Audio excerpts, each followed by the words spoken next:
Good morning छात्रों।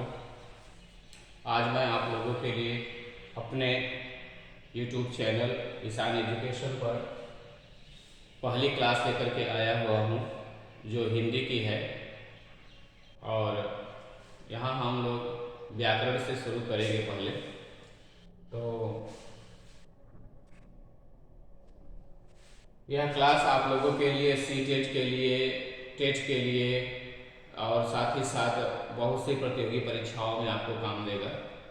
तो आइए हम लोग शुरू करते हैं।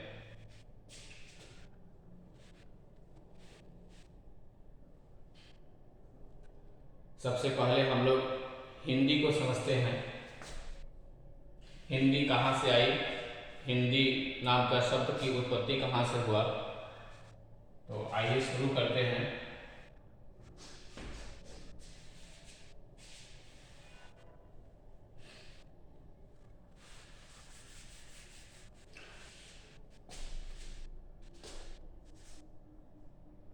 देखिए, कहा जाता है कि सिंधु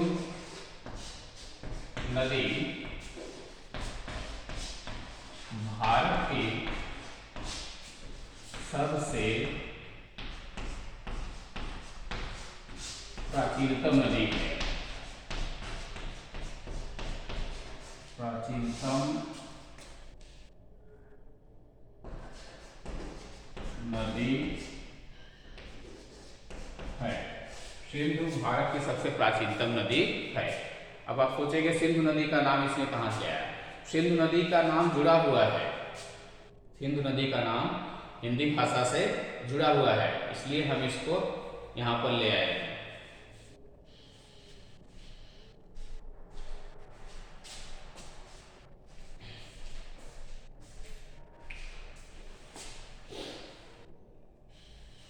और एक और देख लेते हैं, ईरान। ईरान का भी नाम इससे जुड़ा है। ईरान का प्राचीनतम नाम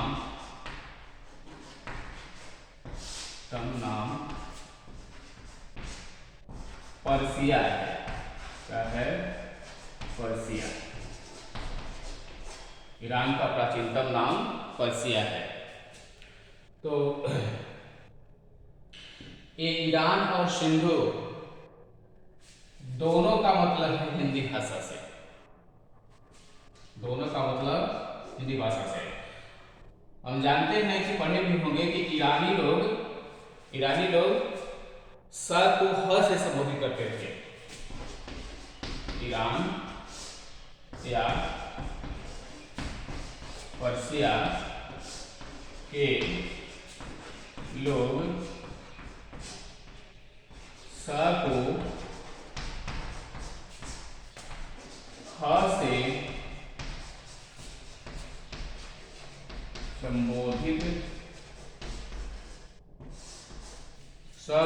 से संबोधित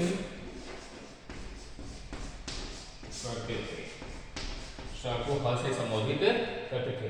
कुछ और भी एग्जाम्पल हैं, देख सकते हैं हम। जैसे स को ह से, त या थ को द से संबोधित करते थे, और द से नहीं, त से, और द और ध को संबोधित करने से द से, प या फ को संबोधित करते थे प से। इसलिए कभी पारस कभी फारस उसको कहा जाता है। तो ये सब है ईरान और या पर्सिया के लोग स को ह से संबोधित करते थे। और भी शब्द है त थ को त से, द ध को द से, और प फ को प से संबोधित करते थे।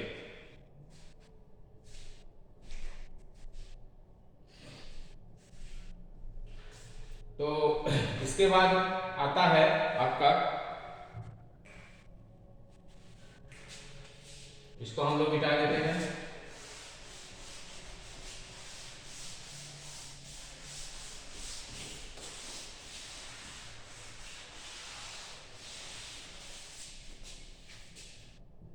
तो कहा जाता है कि जब वही लोग सिंधु नदी पर पहुँचे, वहाँ से भारत में प्रवेश किए और उन्होंने सिंधु नदी को हिंदू कहा और यहाँ पर रहने वाले लोगों को हिंदू कहा और इस क्षेत्र को हिंदवी कहा और हिंदवी या बाद में हिंदुस्तान हुआ। और उसके बाद यहाँ बोले जाने वाली भाषा को उन्होंने क्या कहा? हिंदी। तो उनका क्रम कैसा रहा देख लीजिए। सिंधु, सिंधु को उन्होंने कहा हिंदू, हिंदू नदी। यहाँ पर रहने वाले लोगों को कहा हिंदू, भाषा हिंदी और उसके बाद उन्होंने इसका नाम रखा हिंदी। हम लोगों ने इसे हिंदी कहा। ठीक, उन्होंने इसका नाम कर यहाँ की भाषा का क्या रख दिया? हिंदी। यहाँ पर जो लोग भाषा बोलते हैं उसका नाम रख दिया हिंदी। तो ये क्रम रहा है इसका विकास का, सिंधु से हिंदू, हिंदू से हिंदू और हिंदी, उसके बाद आ गया हिंदी। अंतिम रूप आ गया क्या? हिंदी। हिंदी भी से आ गया हिंदी, शुद्धतम रूप। तो एक प्रश्न पूछा जाता है एग्जाम में कि हिंदी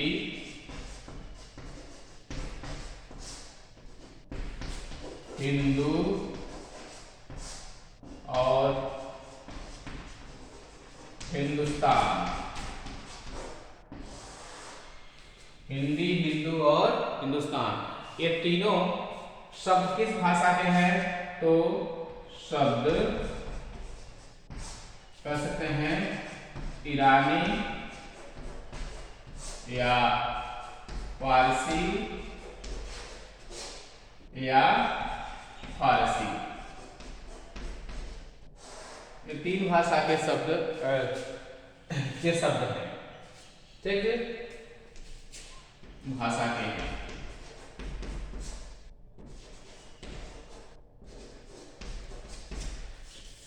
तो कह सकते हैं हिंदी, हिंदू, हिंदुस्तान, ये तीनों शब्द जो हैं वो आपके ईरानी, पारसी या फारसी भाषा के हैं। एग्जाम में कई साल पूछा हुआ है, जानते रहिएगा।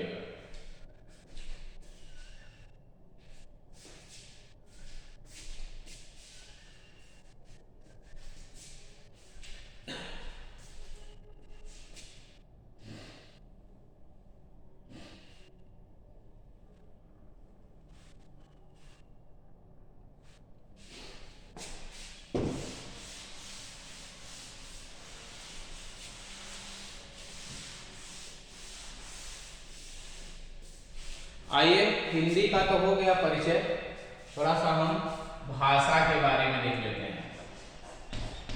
भाषा, दूसरा शब्द आपका भाषा। तो भाषा क्या है? भाषा क्या है? भाषा की उत्पत्ति कहाँ से हुई? तो हम जानते हैं कि भाषा की उत्पत्ति संस्कृत भाषा के शब्द भाष से हुआ है, जिसका अर्थ है प्रकट करना। आइए देखते हैं। भाषा शब्द की उत्पत्ति, भाषा शब्द की उत्पत्ति संस्कृत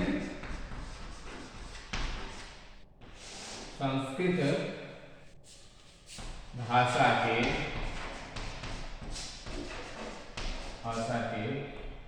भाष, कौन से शब्द? भाष, भाष नामक शब्द से हुई है। किससे हुई है? भाष नामक शब्द से।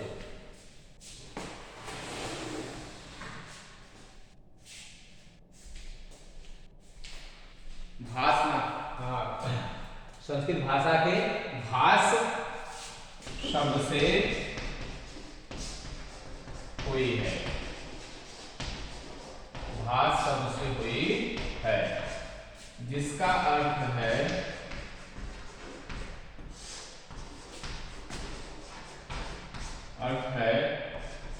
करना, इसका अर्थ है प्रकट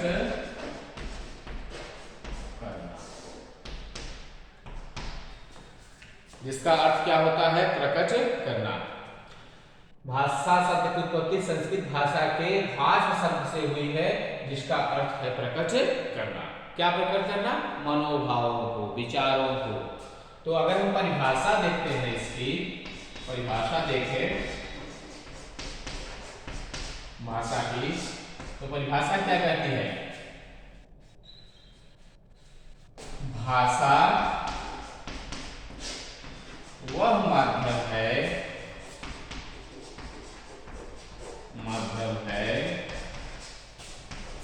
जिससे मनुष्य अपने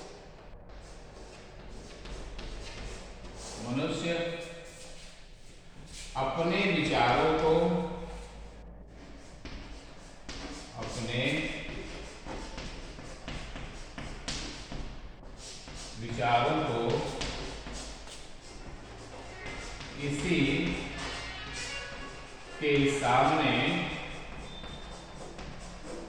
किसी के सामने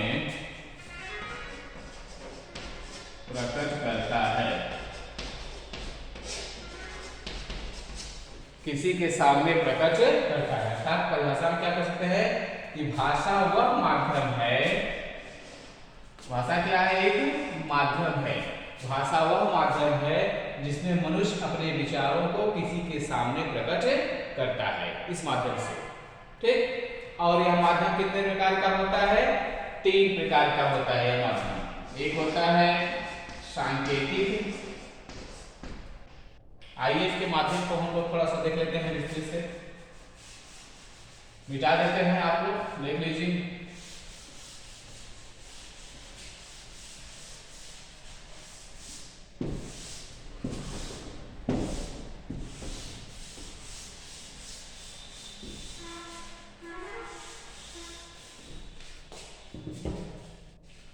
माध्यम, भाषा के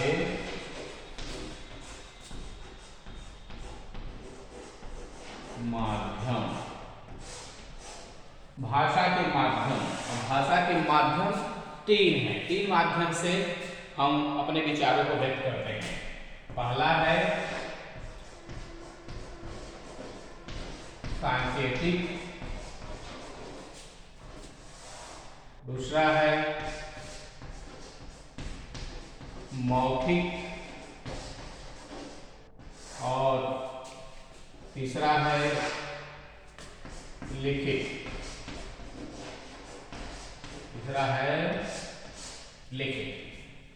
तो 3 माध्यम होते हैं, या इसको 3 भाषा हम कर सकते हैं।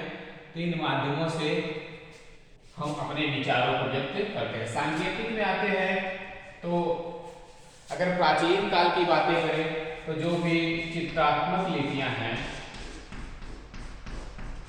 चित्रात्मक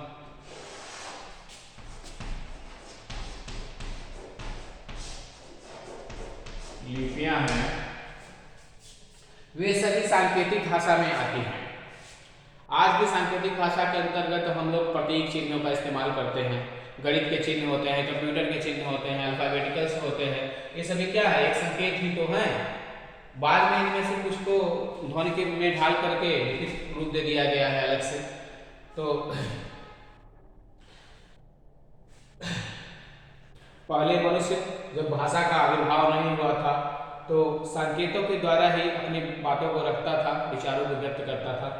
तो हम कह सकते हैं कि उस समय चित्रात्मक लिपि आती है। आप देखेंगे कि कहीं भी खुदाई में सभ्यताओं की जो अवशेष प्राप्त हुए हैं, उनमें जो शिलालेख प्राप्त हुए हैं, उनमें चित्रात्मक लिपियां बनी हुई हमको प्राप्त होती हैं। और वर्तमान समय में ट्रैफिक लाइट्स है, सिग्नल्स है, और ऐसे सारे प्रतीक चिन्ह जो होते हैं वो सांकेतिक लिपियों के अंतर्गत आते हैं, सांकेतिक भाषा के अंतर्गत आते हैं। तो दूसरे उसके बाद आता है मौखिक। मनुष्य धीरे धीरे विकास किया और उसके बाद मौखिक भाषा आई, ध्वनियों को पर शोध किया गया और धीरे धीरे मनुष्य ने बोलना स्टार्ट किया और एक सार्थक ध्वनि उन्होंने निकालना शुरू किया और आगे चल के वह ध्वनि मौखिक भाषा में परिवर्तित हुई। ठीक, उसके बाद आता है लिपि का आविर्भाव हुआ, और लिपि का जब आविर्भाव हुआ तो लिखित रूप भाषा का सामने आता है। ठीक, उसको हम आगे चल के देखेंगे।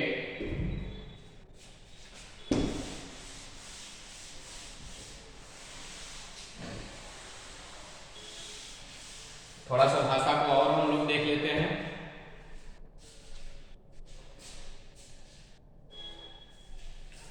आता है, जैसे देख लेते हैं भाषा के कौशल। भाषा के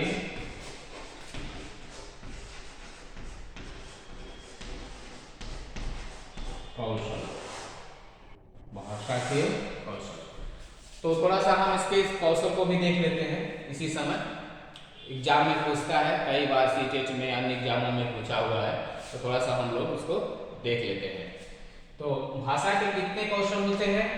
4। कितने कौशल होते हैं? 4 कौशल। कितने कौशल होते हैं? भाषा के 4 कौशल होते हैं। पहला है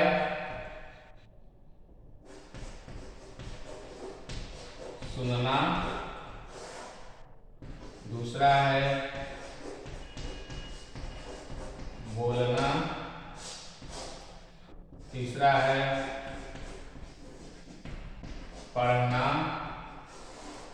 और चौथा है लिखना। ये 4 कौशल होते हैं। ठीक, इसको शुद्धता रूप में भी हम कहीं कहीं लिखा हुआ देखते हैं। इसको कहते हैं श्रवण कौशल,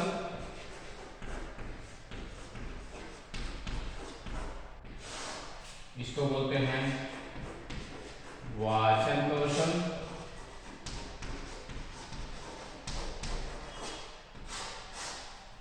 इसको बोलते हैं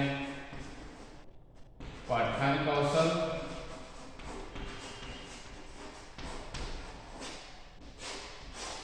और इसको बोलते हैं लेखन कौशल। लेखन कौशल। ठीक, ये 4 कौशल होते हैं, श्रवण, वाचन, पठन और कौशल। ये कई बार आपके सीटेट के एग्जाम में पूछा है, अन्य परीक्षाओं में भी पूछता है, तो इसको थोड़ा जान लीजिए। तो श्रवण कौशल को इंग्लिश में बोलते हैं लिसनिंग।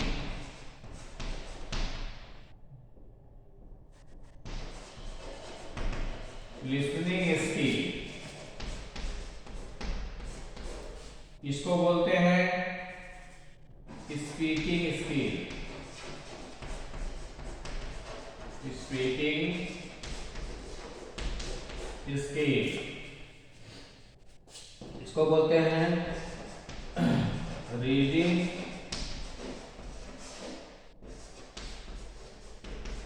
स्किल, और इसको बोलते हैं राइटिंग स्किल।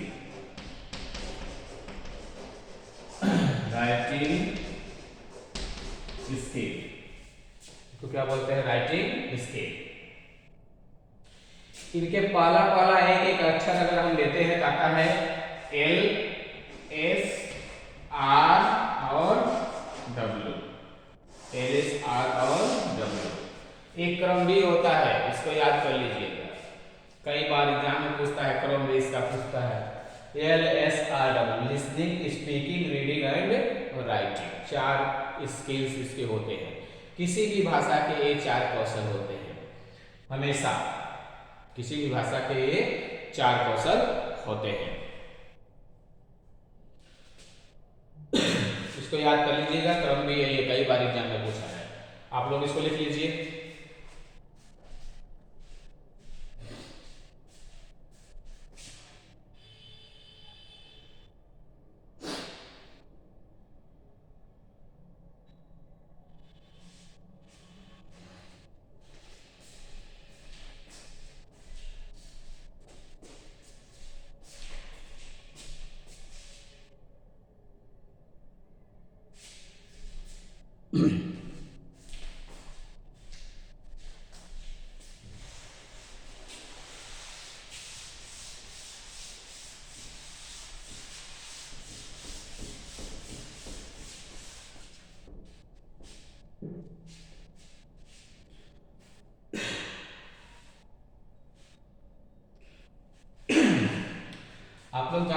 कि कौन सी ऐसी चीज है जो मनुष्य और पशु को एक दूसरे से अलग करती है। वो है आपकी भाषा। एक तो भाषा ही है जो मनुष्य को पशु से अलग करती है। भाषा एवं सामाजिकता।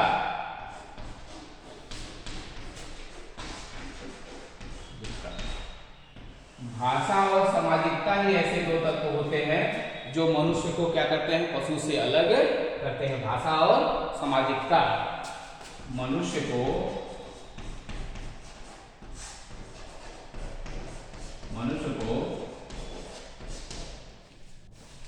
पशु से अलग करते हैं। मनुष्य को क्या करते हैं, पशु से अलग करते हैं। भाषा और सामाजिकता ही ऐसे दो तत्व हैं जो मनुष्य को पशु से अलग करते हैं।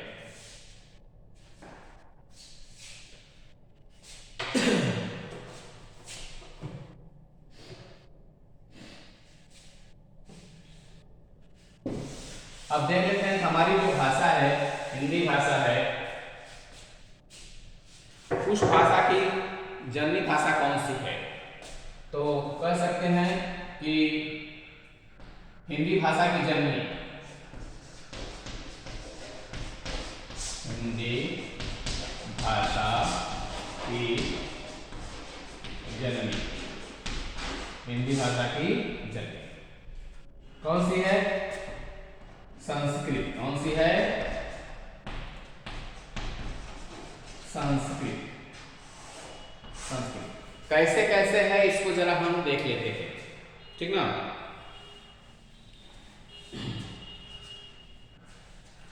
वो है आपका, यहां से शुरू होता है, पहले संस्कृत आती है,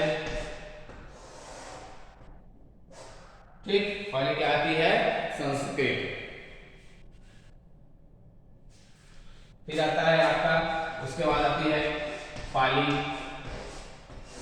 उसके बाद आती है प्राकृत, फिर आती है आपका अपभ्रंश,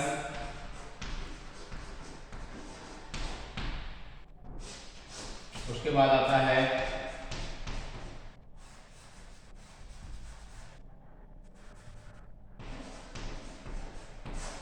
सौरसेनी, और लास्ट आती है हिंदी।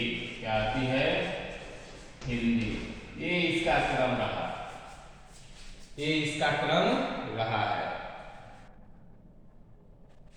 कि सबसे पहले क्या आई, संस्कृत, उसके बाद यहाँ के जन सामान्य की भाषा में मिली और पाली भाषा कहलाई थी, और आगे चल के प्राकृत भाषा हुई, और कुछ लोकल भाषाओं से मिली।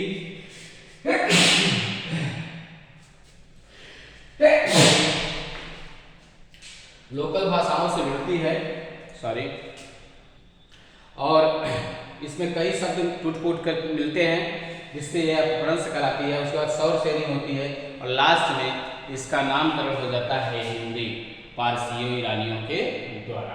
एक क्रम इसका रहता है। तो जननी भाषा कौन सी है, संस्कृत। हिंदी भाषा की जननी भाषा कौन सी है, संस्कृत। संस्कृत दो प्रकार की होती है अपने यहाँ। एक होती है वैदिक संस्कृत,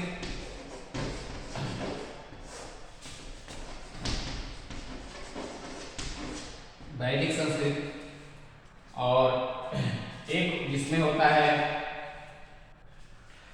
एक दूसरा होता है लौकिक संस्कृत। लौकिक संस्कृत। देखो वैदिक संस्कृत में जैसे हमारे यहाँ वेद, पुराण, वेद पुराण इत्यादि आते हैं जो ऋचाएं हैं, सारी चीजें आती हैं। इसमें देवी देवताओं आदि के मंत्र वंत्र होते हैं, तो वेद पुराण होते हैं। और लौकिक में जैसे हमारे हैं रामायण और महाभारत,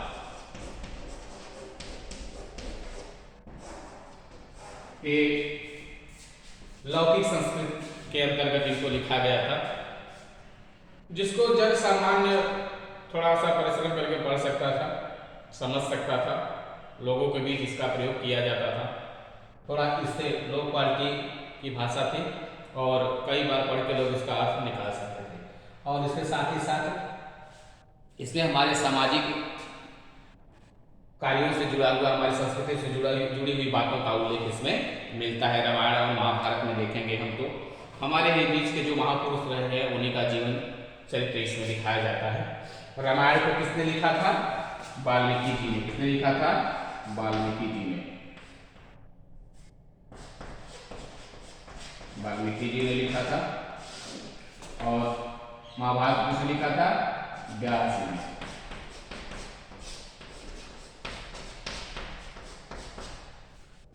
किसने लिखा था? व्यास जी ने।